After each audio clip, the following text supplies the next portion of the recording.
Hey, everybody, it's Geekopolis here. Alright, well, this is not the news I wanted to be giving. Captain Marvel was a financial success, of course. Now, this is not something I didn't foresee coming. As with a lot of these things, these are relatively easy to predict, but the damage it does is detrimental.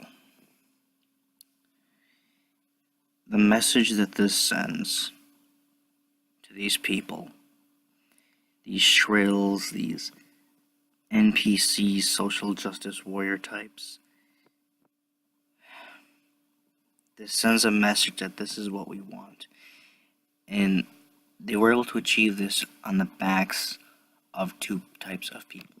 The people that just don't pay attention to all of this, and they're easily manipulated into supporting what is essentially feminist propaganda, and those who are invested in the universe and wish to see whatever it is come out, so long as it is part of their enjoyed universe. Now,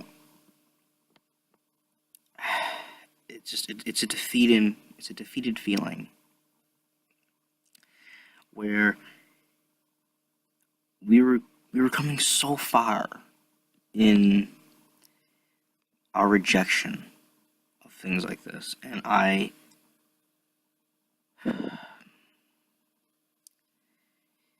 you know what? A lot of the, I'm going to finish my point first. I'm not going to get sidetracked. This comes down to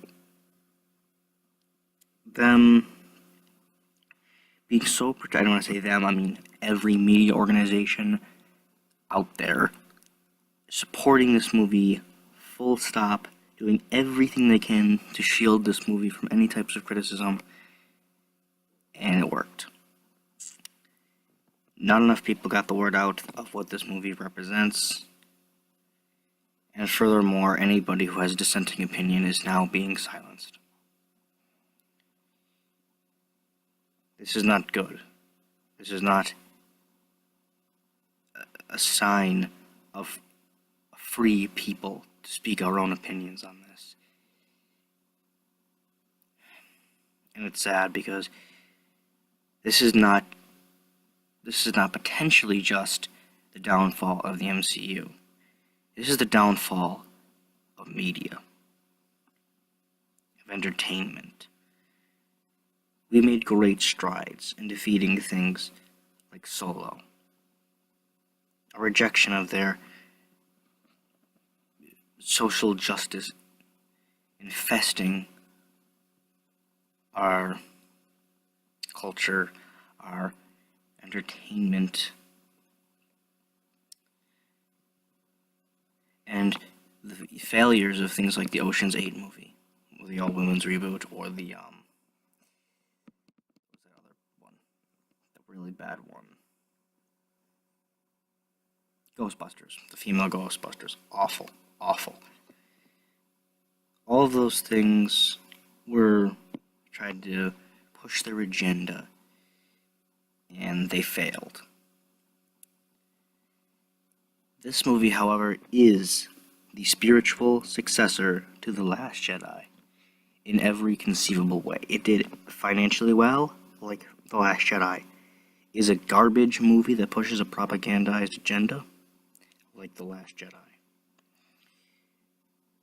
Now, the difference, however, The Last Jedi was bad on more levels, but it still had the undertone of a woman being better than everybody. Same message here, but this one is actually worse in terms of feminist agenda. This is in your face. It's not noticeable for, I'm gonna be a little general here, by the normie people. People that just go watch movies and just whatever. If you're one of those people, you might not have noticed it, but because it's subtle enough where the people that notice it like I do, and the people that want to see it, like the SJWs, they'll notice it immediately. Or regular people will just say, "Oh, okay," and they won't really notice it. That is obviously a dog whistle. There was clear metaphors and allegories in that movie in which it hinted at men oppressing women, and women just need to break free from their bonds and such and such.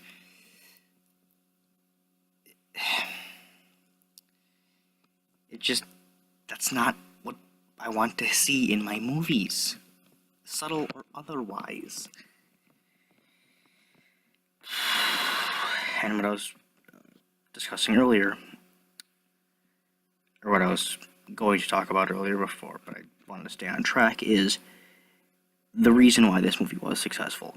In part, yes, due to the fact, well, domestically anyways, that it was shielded so well, and it was propped up, and a lot of people just didn't know. A lot of average moviegoers weren't quite aware of what they were trying to push. It also did really well because of the foreign market. It made a lot of money overseas, like 4 times as much as it did domestically. So that really helped this movie.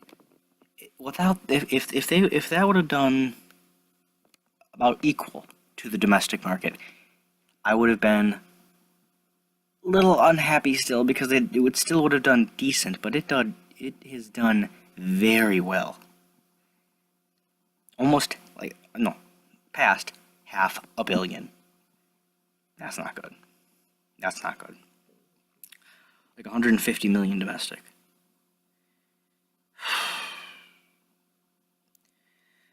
However, all hope is not completely lost, because the second weekend box office numbers really tell how good a movie is perceived, because you can fool people into seeing your movie once, because they get your money after the first time. It doesn't matter. And a couple of days is not enough time to get the word out. But a week, that is. If people aren't going back and seeing the movie a second time, if people aren't telling their friends to go and see this movie, then that can hurt it. And even if it does do bad, it'll still be a success, but that would be enough of a message. However, if that does not happen, if the movie does not take a significant drop-off, and it has to be monumental in the next week's box office and the subsequent week, then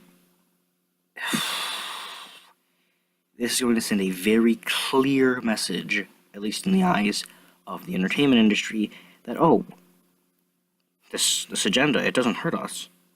We can still make a lot of money from this, and we can push whatever ideas and ideologies we wish to represent and use and put in the faces of our audience. I am very, very much against that message. That's why I was so adamant that this movie should fail, and I thought it was. I really did. But what my problem was, I miscalculated, and I'll admit this, I was wrong in how many people just don't pay attention. And I was wrong when I thought, this movie's too close to Infinity War. It's going to drive down the numbers. I was wrong when I said that this was not going to go the way that they wanted to. At least right now. I thought that this was going to drive people away. I thought that being so close to Endgame is what I meant to say, then it would be enough to make this movie a flop. Or if not a flop, then a mid-tier valued movie. Unfortunately, I didn't calculate the fact that people are going to see this, and as I probably should have figured this out, but I was too focused on my disdain for the trajectory in which the MCU is upon right now. And that led me to not be able to clearly see the things like, oh, they did that because they're going to make people have to think. They need to see this movie to understand Endgame. And if they don't, well, then they're going to be missing out on something, which caused these people to, normally, like I said, average moviegoers, just like average fans of the MCU. Oh, I gotta go see this movie so I can know what's going on. Because with the combination of the end credits scene and the marketing of this movie, in combinations, placing it in between Infinity War and Endgame, your pinnacles, your zenith of the movie, of your cinematic universe, yeah, that's going to, you're going to have some spillover. And that's why this movie did so successfully, and that's what I did not calculate when I was thinking, oh, this movie will not do so good. But it did. It did well. And and that's a bad sign. That's not good. It's really, really not what I was expecting. It doesn't surprise me. It really doesn't. Like, I was expecting it to do decent. I wasn't expecting it to do this well. And I kept seeing, like, the shrill media put out these, oh, it's the best grossing, it's the most this. I'm like, come on, please tell me that's not true. Please tell me they're just bullshitting. And it wouldn't be out of the realm of possibility. They're proven liars. But no, it did well. Around $500 million, $150 million domestic. This is a big victory for the SJW types.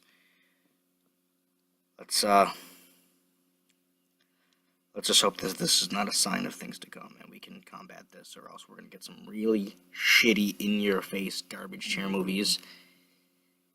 And I don't know about any of you, but I don't want that.